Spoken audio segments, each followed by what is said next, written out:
Hello everyone. आप सभी का आपके अपने चैनल स्पीड ज्ञान में स्वागत है। आज की क्लास में हम जो कोशिका के अंग है, सेल ऑर्गेनल्स है, उनके बारे में आज की क्लास में हम डिस्कस करेंगे। लास्ट जो अपनी क्लास हुई थी उसमें हमने कोशिका होती क्या है, कोशिका की डिस्कवरी किसने की, किसने उसके बारे में बताया, लिविंग सेल है उसके बारे में, नॉन लिविंग सेल है उसके बारे में किसने बताया, वो सारी चीजें हमने लास्ट क्लास में डिस्कस कर ली थी। आज की जो अपनी क्लास होगी उसमें जितने भी कोशिका अंग होते हैं उनके बारे में आज की क्लास में हम करेंगे। तो स्टार्ट करते हैं। सबसे पहले कि भाई जो अपने पास कोई भी एक सेल है, मान लो ये अपने पास एक एनिमल सेल है, एनिमल सेल ही है ये। तो एनिमल सेल है, इसमें कौन कौन से अंग है जिनके बारे में हमें पढ़ना है। तो सबसे पहले जो बाहर की झिल्ली होती है, बाहर का आवरण होता है, बाहर का जो मेम्ब्रेन होते हैं, वो हम क्या बोलते हैं, सेल मेम्ब्रेन बोले। मेम्ब्रेन के बारे में पढ़ना है। फिर उसके बाद बात करें हम न्यूक्लियस की, और mitochondria, vacuole, cytoplasm, Golgi complex, vesicle, lysosome, centriole, endoplasmic reticulum, ribosome, इन सारे के सारे कोशिका अंगों के बारे में हमें वन बाय वन डिटेल पढ़नी है। इनकी खोज किसने की, इनका कोशिका में क्या काम है, वो सारी चीजें आज की क्लास में हमें पढ़ना है। कि जो सेल ऑर्गेनल्स है, कौन से सेल ऑर्गेनल की डिस्कवरी है, खोज है, किस किया था, और उसके अलावा उस सेल ऑर्गेनल का सेल में क्या है वो देखनी है। स्टार्ट करते हैं, चलिए। सब कौन कौन से कोशिका अंग जो पढ़ने हैं हमें, कोशिका झिल्ली के बारे में, कोशिका भित्ति, केंद्रक, अंत प्रेद्रव्य जालिका, प्लवक या माइटोकॉन्ड्रिया, गोल्जी काय, लाइसोसोम, राइबोसोम और कोशिका द्रव्य। ये सारे के सारे जो अपने पास है रसदानी, ये सारे के सारे कोशिका अंग है, इनके बारे में हमें पूरी डिटेल है वो पढ़नी है आज की क्लास में। तो सबसे पहले हमें पढ़ना है कोशिका झिल्ली।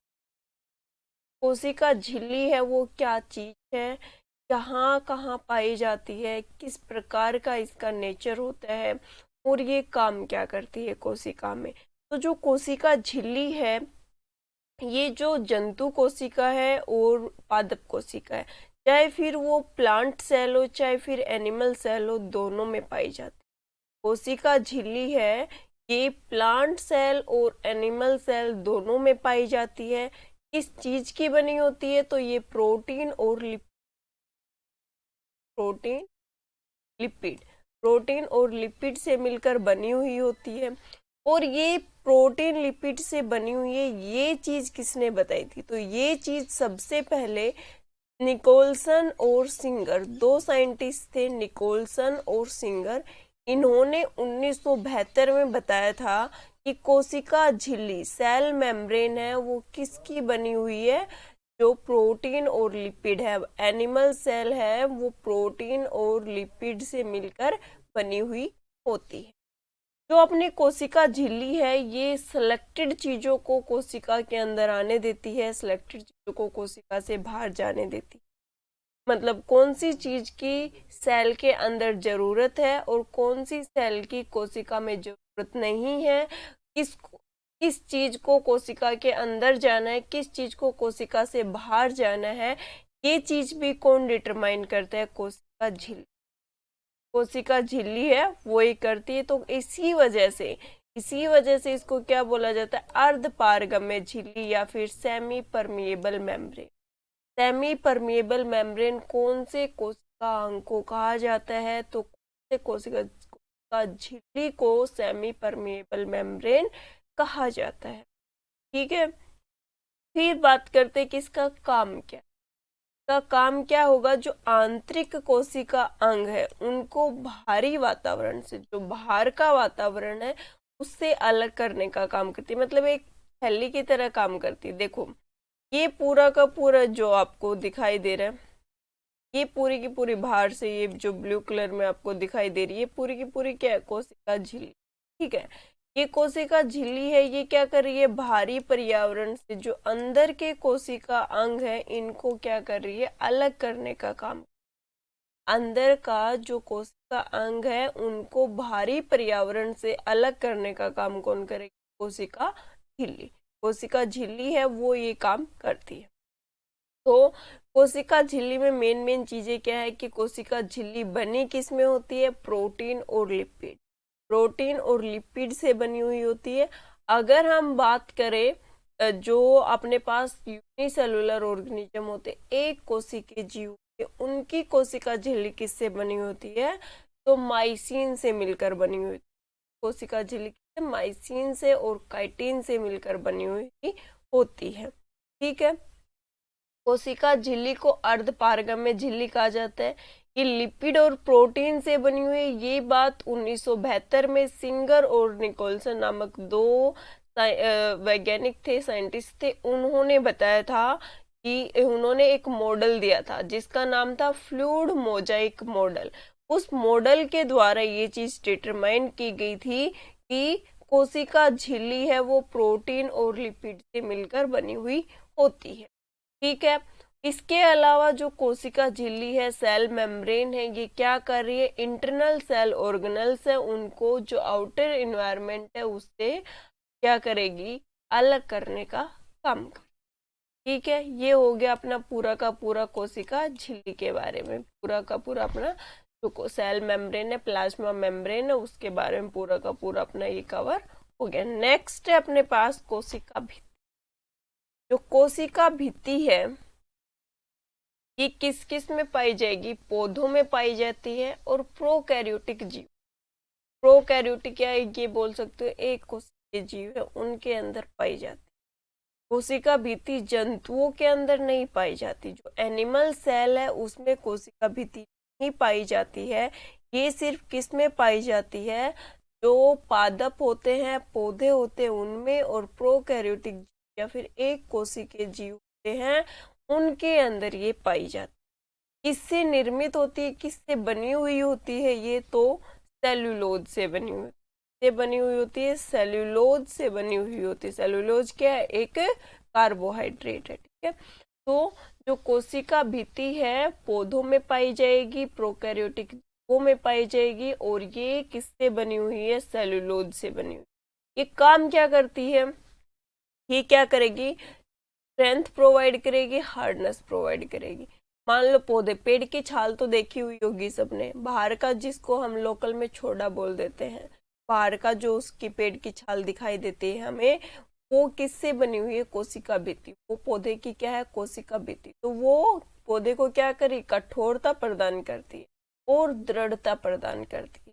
कोशिका भित्ति है सेल्यूलोज की बनी हुई है, कठोरता और दृढ़ता प्रदान करने का काम करती है। जंतु कोशिका में कोशिका भित्ति है वो नहीं पाई जाती। सेल वॉल है वो प्लांट सेल में पाई जाएगी, प्रोकैरियोटिक ऑर्गेनिजम्स होते हैं उनमें पाई जाएगी, लेकिन जो एनिमल सेल होती है उसमें सेल वॉल है वो प्रेजेंट नहीं होती। ये हो गया अपना पूरा कोशिका भित्ति के बारे में। फिर उसके बाद नेक्स्ट है, यहाँ पे दिखाया भी गया है, ये देखो ये वाला पार्ट है, ये तो क्या है, सेल मेम्ब्रेन का, और ये जो बाहर का पार्ट है ये क्या है, सेल वॉल, तो हम कोशिका भित्ति बोलते हैं। पहले सेल वॉल रहेगी बाहर, और उसके बाद अंदर क्या रहेगा, सेल मेम्ब्रेन रहेगी। जो कोशिका झिल्ली है वो रहेगी बाहर, कोशिका भित्ति, फिर कोशिका झिल्ली, और फिर कोशिका अंग रहते हैं किसके अंदर, जो प्लांट सेल होती है उसके अंदर।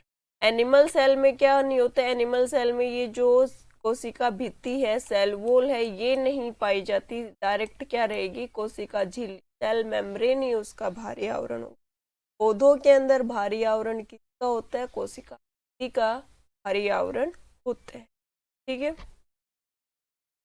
फिर बात करते हैं हम केंद्रक की।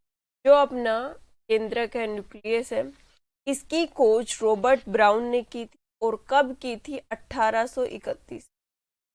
जो केंद्रक है, कोशिका के अंदर जो केंद्रक पाया जाता है उसकी खोज 1831 में की थी। किसने की थी, रॉबर्ट ब्राउन ने की। ठीक है, ये एक मुख्य भाग अपनी कोशिका का एक मुख्य भाग है। ये देखो बीच में, कोशिका के बीच में पाया जाएगा, ये मुख्य भाग है।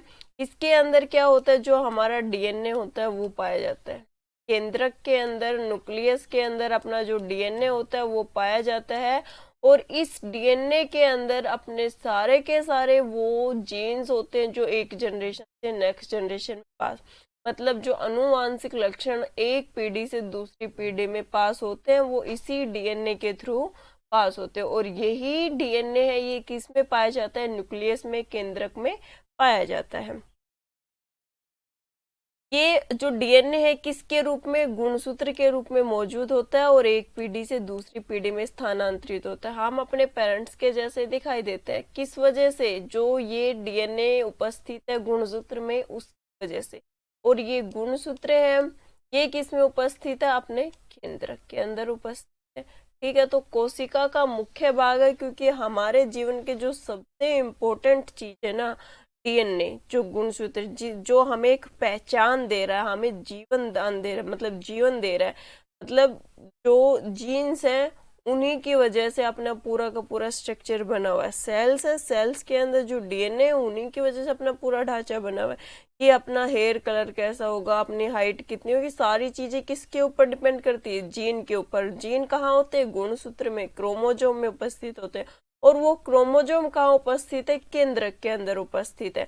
तो जो अपने सबसे इम्पोर्टेंट हिस्सा है हमारे शरीर का, वो किसके अंदर? हर एक कोशिका के केंद्रक में उपस्थित होता है।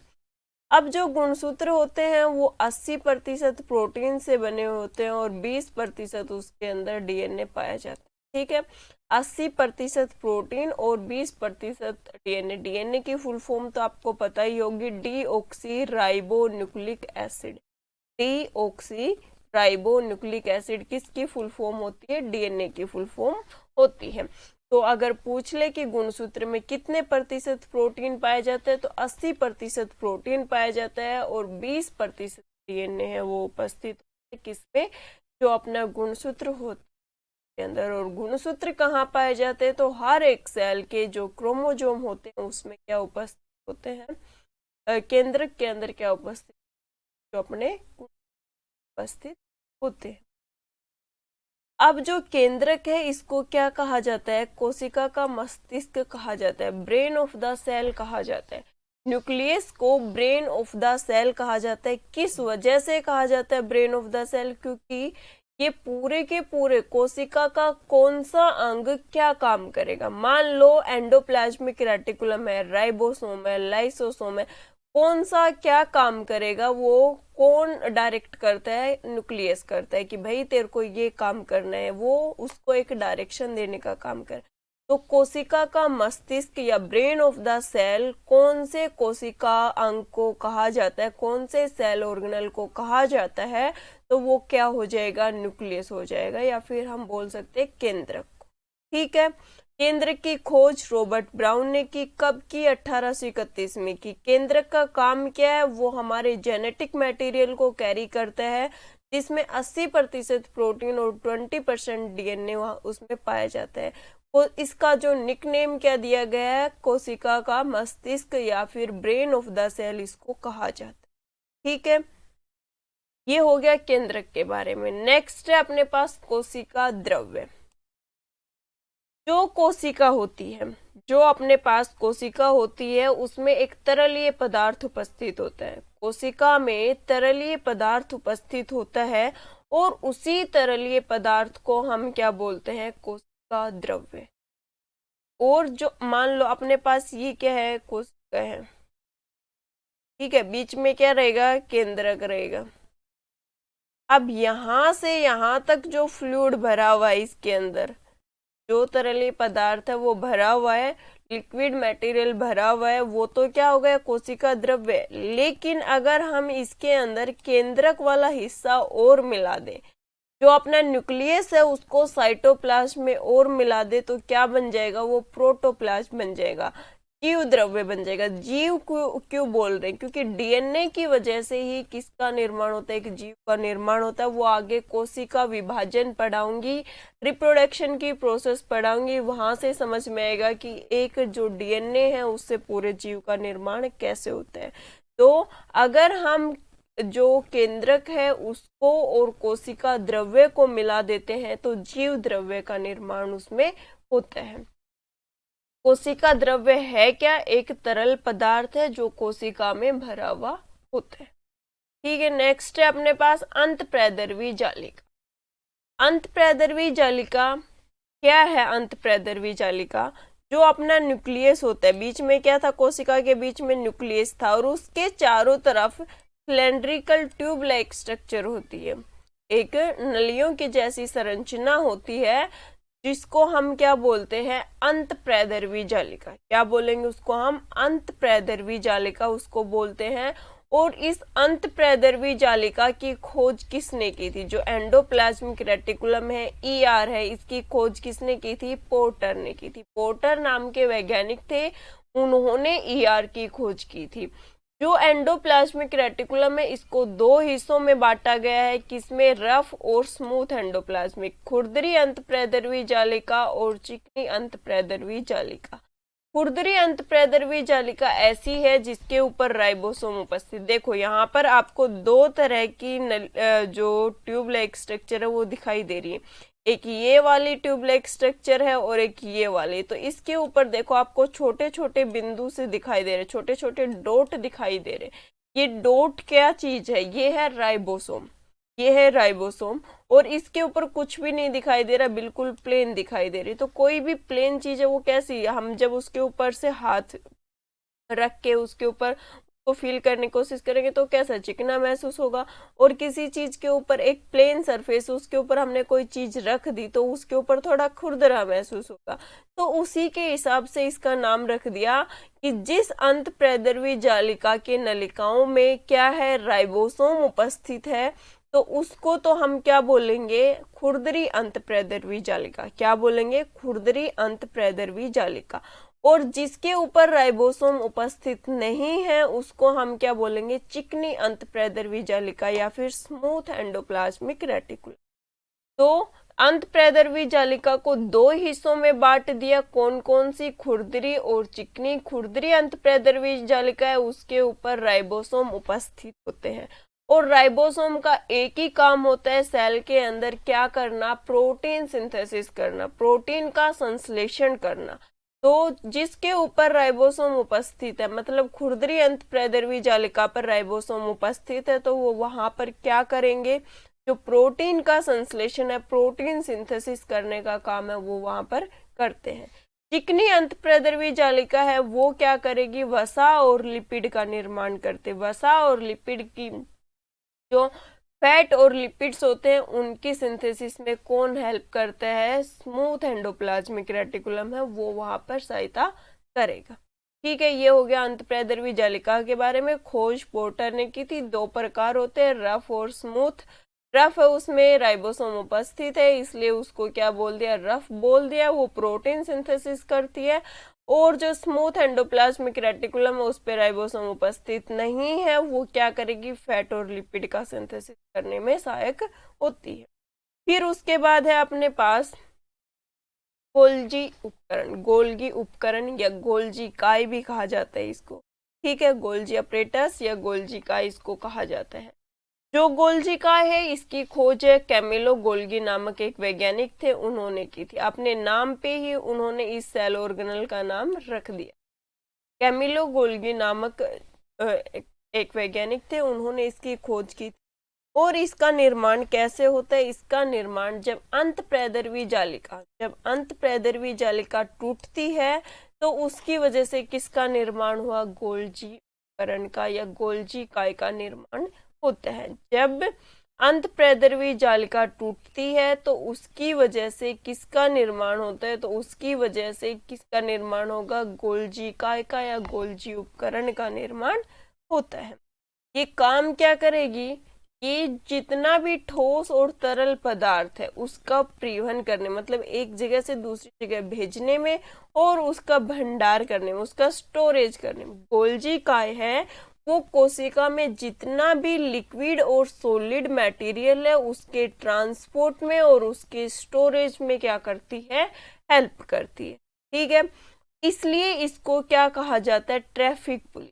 कोशिका की ट्रैफिक पुलिस या traffic police of the cell इसको कहा जाता है, या पुलिस निर्देशक भी इसको कहा जाता है, क्योंकि ये ट्रांसपोर्ट करने में सहायक करे। किस चीज को कहाँ भेजना है ये चीज कौन देख रहा है? गोल्जी उपकरण देख रहा है। तो गोल्जी उपकरण का निक नेम क्या दिया गया है? Traffic police of the cell. खोज किसने की थी? कैमिलो गोल्ची ने इसकी खोज की थी। फिर उसके बाद नेक्स्ट है अपने पास माइटोकॉन्ड्रिया, सबसे इंपॉर्टेंट सेल ऑर्गेनल है। ऑलमोस्ट यहाँ से क्वेश्चन पूछ लिया जाता है। माइटोकॉन्ड्रिया को हिंदी में सूत्र कणिका भी कहा जाता है, लेकिन इतनी टिपिकल वाली हिंदी नहीं आती आजकल, माइटोकॉन्ड्रिया ही लिखा जाता है नॉर्मली। माइटोकॉन्ड्रिया अपने इंग्लिश का शब्द। तो माइटोकॉन्ड्रिया की खोज किसने की थी? रिच आल्टमैन नामक वैज्ञानिक थे। उन्होंने 1886 में किसकी खोज की? माइटोकॉन्ड्रिया। रिच आल्टमैन ने 1886 में खोज की थी किसकी? माइटोकॉन्ड्रिया की। माइटोकॉन्ड्रिया एक सिंगल ऐसा अपने जो अपनी एनिमल सेल होती है उसके अंदर सिंगल ऐसा सेल ऑर्गेनल है जिसमें डबल मेम्ब्रेन पाए जाते हैं, मतलब धोरी झिल्ली। बाकी के चारों तरफ तो क्या था, सिर्फ एक ही आवरण पाया जा रहा था और उसी के अंदर वो अपना काम कर रहे थे। लेकिन माइटोकॉन्ड्रिया के अंदर क्या होती है? धोरी झिल्ली। ये देखो, ये अपने पास एक आवरण हो गया, मतलब एक झिल्ली ये वाली हो गई और दूसरी झिल्ली ये वाली होती है इसके अंदर। ठीक है, तो माइटोकॉन्ड्रिया एक अकेला ऐसा सेल ऑर्गेनल है जो डबल मेम्ब्रेन ऑर्गन होगा किसके अंदर? एनिमल सेल में। माइटोकॉन्ड्रिया क्या करेगा? जब अपने अंदर श्वसन प्रक्रिया चलती है, हम पाचन तंत्र और श्वसन तंत्र पढ़ेंगे आगे चल के, तो पाचन तंत्र से फूड है वो कहाँ मिक्स हो जाता है? छोटी आंत होती है हमारी, वहां से ब्लड में मिक्स होता है। और फेफड़ों की कोशिकाओं से क्या होगा? श्वसन तंत्र में जो ऑक्सीजन है वो ब्लड में मिक्स हो जाती है। फूड और ऑक्सीजन दोनों मिल जाते हैं तो उसके बाद क्या होगा? उसके बाद ऊर्जा का उत्पादन किया जाता है।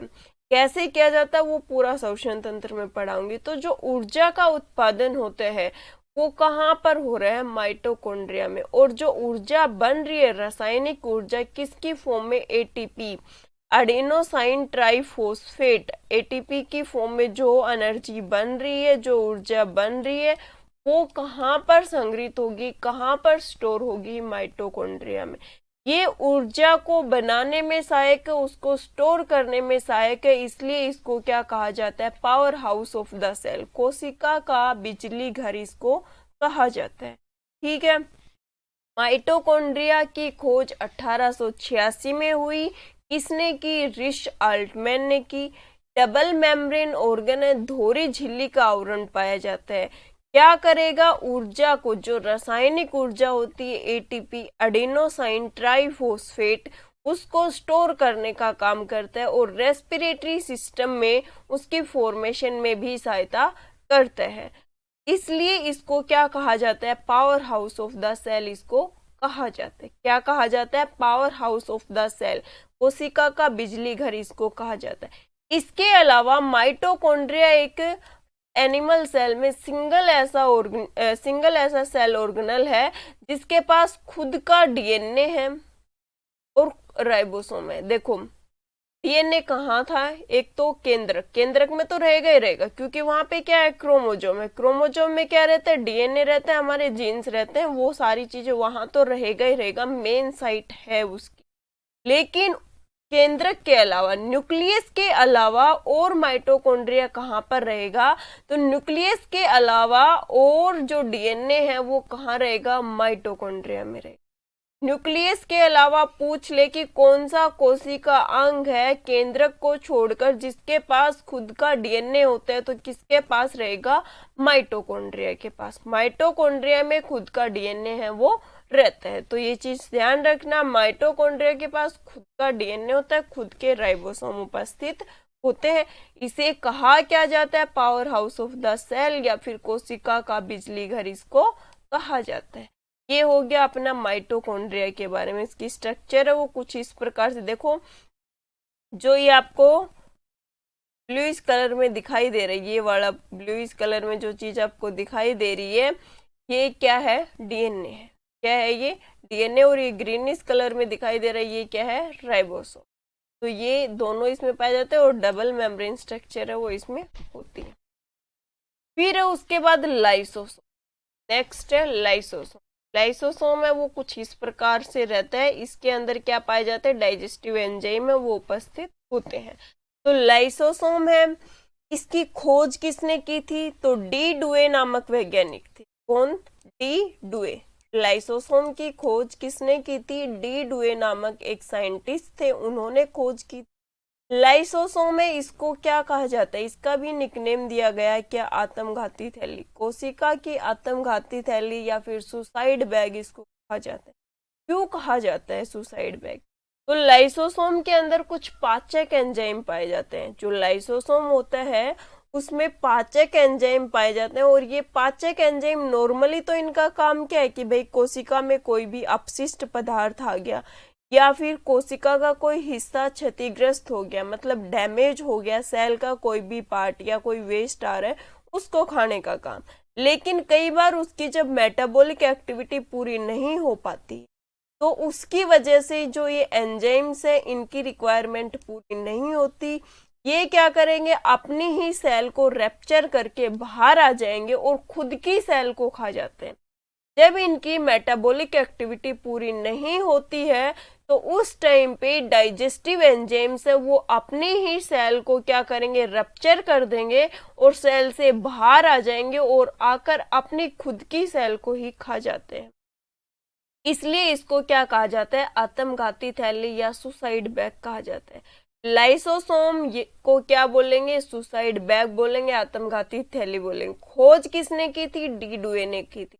आत्मघाती थैली क्यों कहा जाता है? इसके अंदर पाचक एंजाइम है जो मेटाबॉलिक एक्टिविटी पूरी ना होने की वजह से, उपापचयी क्रियाएं होती हैं जो उनके वो पूरी ना होने की वजह से वो अपनी ही कोशिका को, अपनी ही सेल को खा जाते हैं। इसलिए इसको क्या कहा जाता है? सुसाइड बैग है वो कहा जाता है। ये हो गया अपना लाइसोसोम के बारे में। नेक्स्ट है फिर उसके बाद राइबोसोम।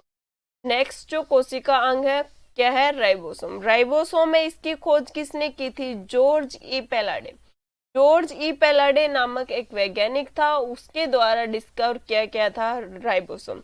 राइबोसोम का कोशिका में एक ही काम है। क्या काम है? प्रोटीन संश्लेषण कर। क्या करेगा? प्रोटीन संश्लेषण करेगा। इसलिए इसको जो सेल है उसका क्या कहा जाता है? प्रोटीन कारखाना कहा जाता है, प्रोटीन फैक्ट्री इसको कहा जाता है। The protein factory of the cell किसको हम बोलेंगे? राइबोसोम को हम बोलेंगे। जो राइबोसोम है उसको भी दो हिस्सों में बांटा गया है। कौन कौन से? 17 और 80। इसकी जो स्ट्रक्चर है वो कुछ इस प्रकार से होती है।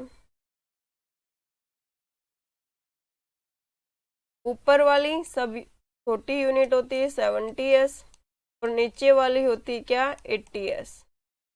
ठीक है, तो जो 70s है ये छोटी होती है, 80s है बड़ी होती है। अब देखने में तो क्या भाई, ये तो इतना सा है और ये इतना बड़ा है, पर देखने में तो 70s बड़ा दिख रहा है, लेकिन यहाँ पर इनको किस हिसाब से? वजन के हिसाब से मापा गया है। ये जो एस जो लगाया गया है ये स्वेडनबर्ग यूनिट है इसकी।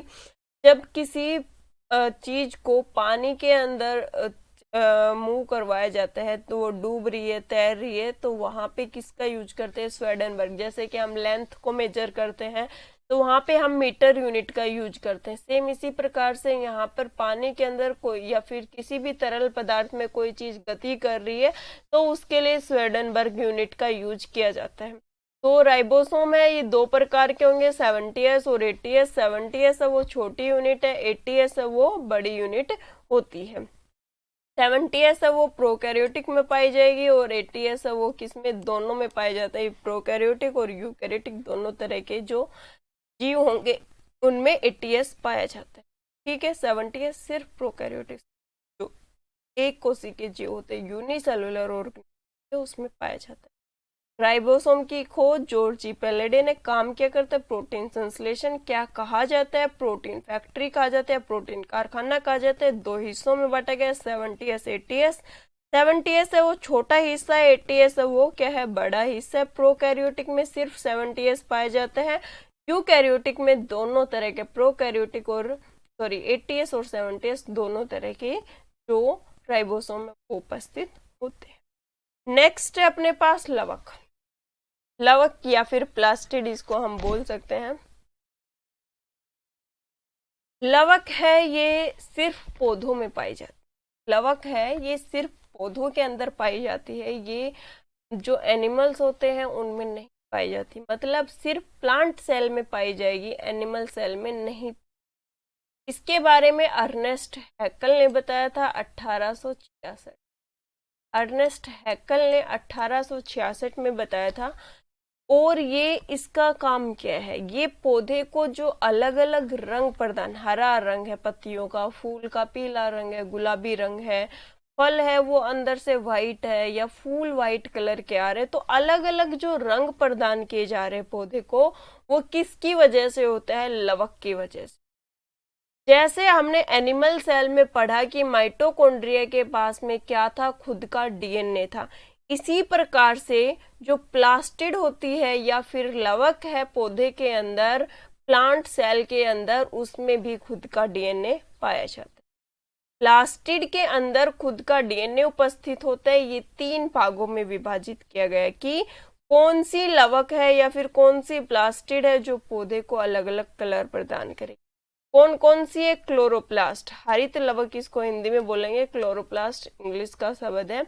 तो हरित लवक है वो पौधे को हरा रंग प्रदान करते, पौधे के किसी भी हिस्से का हरा रंग है तो वो किसकी वजह से, क्लोरोप्लास्ट की वजह से। क्लोरोप्लास्ट में भी किसकी वजह से, क्लोरोफिल नामक जो पिगमेंट होता है, क्लोरोफिल नामक जो वर्णक होता है, उसकी वजह से होता है। फिर है क्रोमोप्लास्ट। क्रोमोप्लास्ट है वो क्या, रंगीन लवक है, पौधे का रंग गुलाबी है, पीला है, इसके अलावा लाल रंग के फूल आ रहे हैं, मतलब कोई भी हिस्सा है वो अलग हरे और सफेद रंग को छोड़कर कोई और कलर प्रदान कर रहा है पौधा, और कोई कलर आ रहा है पौधे के किसी हिस्से पर, तो वो किसकी वजह से आएगा, रंगीन लवक की वजह से, क्रोमोप्लास्ट की वजह से।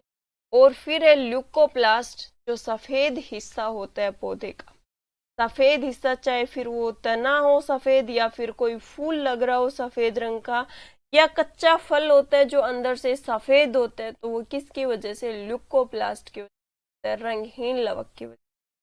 लवक है खोज किसने की, अर्नेस्ट हैकल ने 1866 में। किसमें पाया जाएगा, सिर्फ प्लांट सेल में पाया जाएगा। इसके पास भी खुद का डीएनए होता है, पौधे को अलग अलग रंग प्रदान करने का काम करता है। इसका हरित लवक वाला हिस्सा है वो हरा रंग प्रदान करेगा, रंगहीन लवक सफेद रंग प्रदान करेगा, सफेद रंग।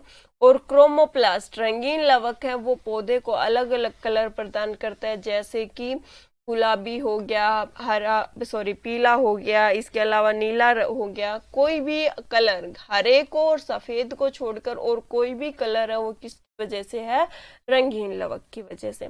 यहाँ पर जो सबसे मेन इंपॉर्टेंट है वो है क्लोरोप्लास्ट, क्योंकि ये पौधे की जो फोटोसिंथेसिस की प्रोसेस होती है, प्रकाश संश्लेषण की जो प्रक्रिया होती है, उसमें एक अहम रोल प्ले करता है। तो कैसे क्या करेगा, पौधे क्लोरोप्लास्ट है ये हरे रंग के लिए जिम्मेदार है, इसमें क्लोरोफिल वर्णक मौजूद होता है जो प्रकाश संश्लेषण की प्रक्रिया करता है। प्रकाश संश्लेषण की प्रक्रिया भी 2 प्रकार की, डार्क रिएक्शन, डार्क अभिक्रिया, या प्रकाश लाइट अभिक्रिया उसको बोलेंगे, प्रकाश नहीं बोलेंगे, लाइट ही बोला जाता है उसको, लाइट अभिक्रिया। तो क्लोरोप्लास्ट का स्ट्रोमा है उसमें डार्क रिएक्शन होगी और ग्रेना है उसमें लाइट रिएक्शन होगी। ये आपको पूरा फोटोसिंथेसिस पढ़ाऊंगी, वहां पे अच्छे से समझ में आएगा कि डार्क और लाइट क्या है, क्या डार्क रिएक्शन अंधेरे में होगी, लाइट रिएक्शन मतलब रोशनी में होगी, ऐसा नहीं होता। दोनों होती तो किसकी प्रेजेंस में, लाइट की प्रेजेंस में, लेकिन एक लाइट का यूज करती एक नहीं करती। ये देखो क्लोरोप्लास्ट कुछ इस प्रकार का होता है। ये आपको सिक्के की जैसी संरचना दिखाई दे रही है, ये जो सिक्के की जैसी संरचना दिखाई दे रही है ये क्या है, थाइलाकॉइड। और पूरा एक जो स्टैक बन रहा है इन सिक्कों का इकट्ठा एक जो जोड़ा बन रहा है वो क्या, उसको हम क्या बोलते हैं, ग्रेना बोलते हैं। और उस ग्रेना के अंदर क्या होती है, लाइट रिएक्शन। और ये जो बाकी साइड में ये ग्रीनिश कलर का कुछ आपको दिखाई दे रहा है, यहाँ पर एक तरली पदार्थ भरा होता है जिसको स्ट्रोमा बोलते हैं, जो डार्क रिएक्शन। ये आपको अच्छे से प्रकाश संश्लेषण में आएगा। आपको यहाँ पे इतना याद रखना है कि प्लास्टिड का क्लोरोप्लास्ट पौधे को हरा रंग प्रदान करता है, इतना आपको यहाँ पे ध्यान रखना। नेक्स्ट अपने पास रसदानी। रसदानी को रिक्तिका भी बोला जाता है, जो वैक्यूल होता है उसको रिक्तिका भी बोलते हैं। इसकी खोज किसने की थी, एंटोनी वॉन लीवनहुक ने।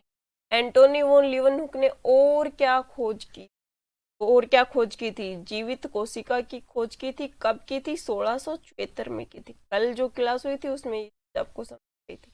तो रसधानी की खोज एंटोनी वॉन लीवनहुक ने की थी। और इसका काम क्या है? इसका काम है ठोस और तरल पदार्थों को स्टोर करने। जो वैक्यूल होता है वो कोशिका के अंदर जितना भी ठोस और तरल पदार्थ है, लिक्विड और सॉलिड मटेरियल है, सब्सटेंसेस है, उनको स्टोर करने का काम कौन करेगा?